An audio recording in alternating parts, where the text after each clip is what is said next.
Hi hello welcome to Aadab TV. నేను సాయి. భారతదేశంలో అత్యున్నత మ్యూజిక్ డైరెక్టర్స్లో నెంబర్ 1 ఎవరయ్యా అంటే మనం చెప్పేది ఇళయరాజా.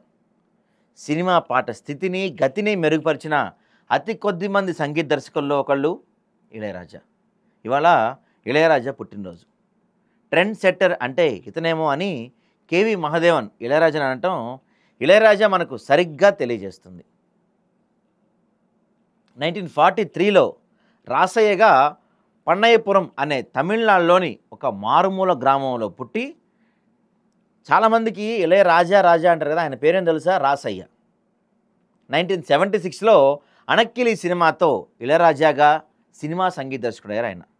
అంతకుముందు రాజా పేరుతో జీకే వెంకటేష్ దగ్గర అసిస్టెంట్గా పనిచేశారు. కొన్ని నెలలు జీకే వెంకటేష్ పాటలే ఇళయరాజా చేసినాయి తెలుసా. కొన్ని జీకే వెంకటేష్ బాణీలు ఇళయరాజా వాయిద్య సంగీతంతో అద్భుతాలయ్యాయి. ఉదాహరణకు ఎగ్జాంపుల్ తీసుకుంటే సోసేదంతా సౌభాగ్య కన్నడ సినిమాలో రవివర్మన్ కుంచెద కరే భలే సాకారవు అనే ఒక పాట ఉంటుంది. 1972 ప్రాంతంలో ఆయన సంగీతం ఒక రికార్డు విడుదలైంది.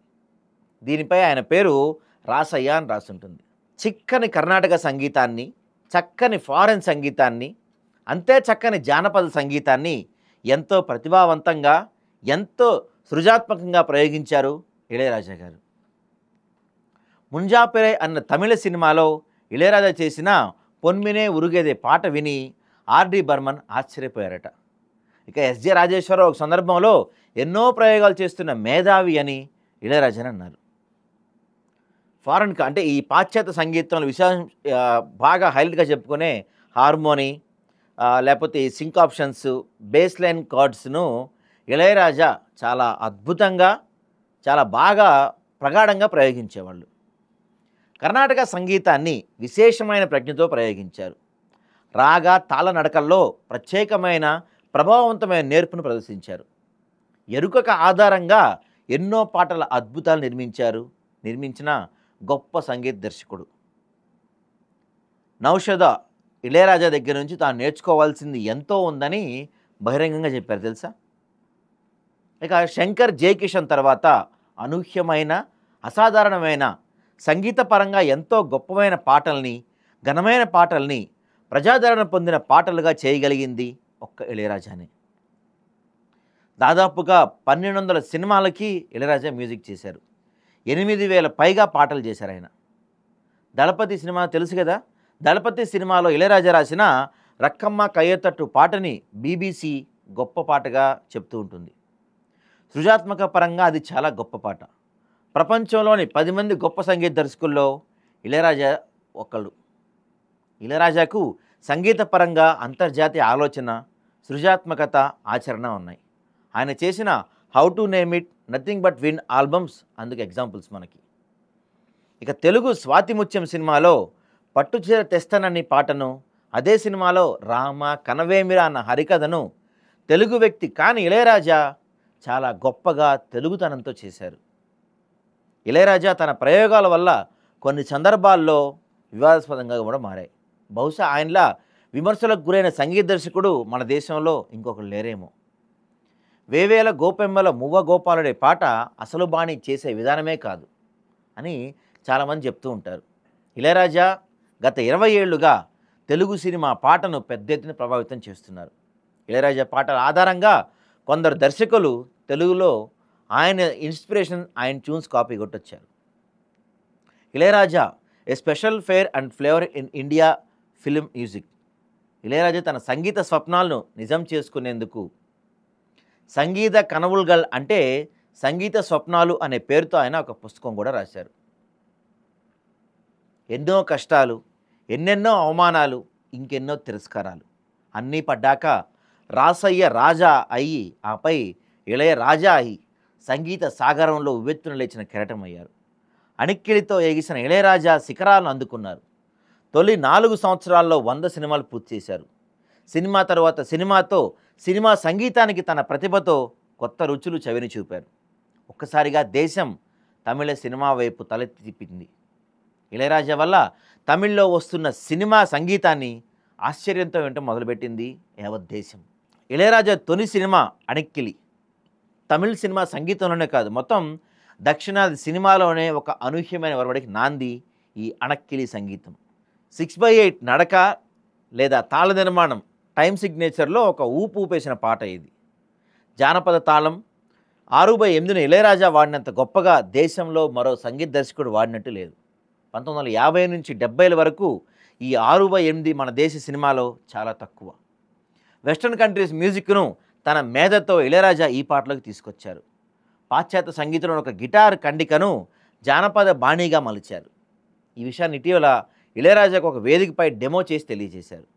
ఈ పాట నిర్మాణాన్ని నిశితంగా పరిశీలిస్తే పోకడ పరంగాను సమర్పణ పరంగాను బాణీకి మిళితమైన వాయిద్య సంగీతం ఈ రెండిట్లో ప్రత్యేకంగా తెలియవస్తాయి. ఈ పాట రికార్డెడ్ చేసినప్పుడు మొదటిసారిగా సరిగ్గా వచ్చింది అనుకుంటే టేప్ మీద నమోదవ్వలేదు. మళ్ళీ రికార్డింగ్ అయినప్పుడు కరెంటు పోయింది. ఈ సినిమాకు ముందు ఇళయరాజాకు కొన్ని అవకాశాలు వచ్చి బాధాకరంగా జారిపోయాయి. ఆశాభంగాల పరంపరను తట్టుకొని మానసిక శోభ నుంచి ఇళయరాజా ఉత్పత్తి చేసిన సంగీత శోభ ఈ పాట. భద్రకాళి సినిమాలో కన్నన్వరు కైలుందై అంటే తెలుగులో కన్నుల్లో నీవయ్య పాటను ఇళయరాజా ఒక నాణ్యమైన సంగీత దర్శకునిగా లోకానికి తెలియజేసింది. తర్వాత 16 వదినదిలే అనే సినిమాలో జానకి పాడిన సింధూర పువ్వే పాట పల్లెటూరి వాతావరణంలోని పాటకు వెస్టర్న్ కళను అద్దింది. వాడవాడలా మారుమోగింది ఆ పాట. ఇక కర్ణాటక సంగీత ప్రాగాల్ని అద్భుతంగాను సందర్భ శృతితోనూ సినిమా పాటలతో పొందుపరిచే ఇళయరాజా. ఈ విషయంగా ఎన్నో పాటలను చెప్పవచ్చు. కోయిల్పుర 1981 తమిళ సినిమాలో యేసుదాస్ పాడిన వేదం నీ ఇనియం నాదం నీ ఈ పాట కర్ణాటక సంగీతం ఆధారంగా చేసిన ఒక అద్భుతమైన పాట. బాలనాగమ్మ అనే సినిమాలో బిలహరి రాగంలో కూందలిలే మేఘం వందు పాట గొప్పగా ఉంటుంది. చలనాట, వకులాభరణం, బౌళి వంటి రాగాల్ని ప్రభావితంగా ప్రయోగించారు ఇళయరాజా. శాస్త్రీయ సంగీతంలోని అన్యం, అతీతం వంటి వాటిని ఇళయరాజా సినిమాల్లో చాలా నేర్పుగా ఉపయోగించారు. తాళం, శృతిభేదం వంటి వాటిని చాలా గొప్పగా ప్రయోగించేవారు.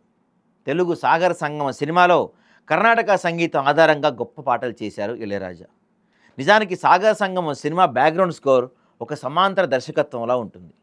తెలుగులో ఇళయరాజాకు తొలి సినిమా యుగంధర్. భద్రకాళి తమిళ్, తెలుగు ద్విభాష చిత్రం. ముందుగా తమిళ్లో ఆ పాటలన్నీ చేశారు. ఇందులో దాదా దాస్తే దాగేదా పాట ప్రత్యేకమైంది. ఆ తర్వాత అభిలాష సినిమాలో ఉరకలే గోదావరి ఉరికే నాలోకి పాట ఆయన చెప్పుకోదగ్గ పాటల్లో ఒకటి. దర్శకులు వంశీ, కె విశ్వనాథులకు గొప్ప గొప్ప పాటలు ఇచ్చారు ఇళయరాజా. జానపద సంగీతానికి వెస్టర్న్, కర్ణాటక ఛాయలద్ది గొప్ప పాటల్ని చేశారు. మిన్నేటి సూర్యుడు వచ్చేనమ్మ పాట ఇలాంటి వాటికి ఓ మచ్చు తునక. కాలం ఎల్లల్ని దాటి మారుతున్న పోకడలను అందుకొని పాటలను చేస్తూ వస్తున్నారు ఇళయరాజా. 2015లో వచ్చిన అమితాబ్ నటించిన షమితాబ్ సినిమాలో పిడిలిసితే బాతే పాట ఒక గొప్ప పాట. ఎంతమందికి తెలుసు idea network theme music Ilaiyaraaja ఇచ్చారని?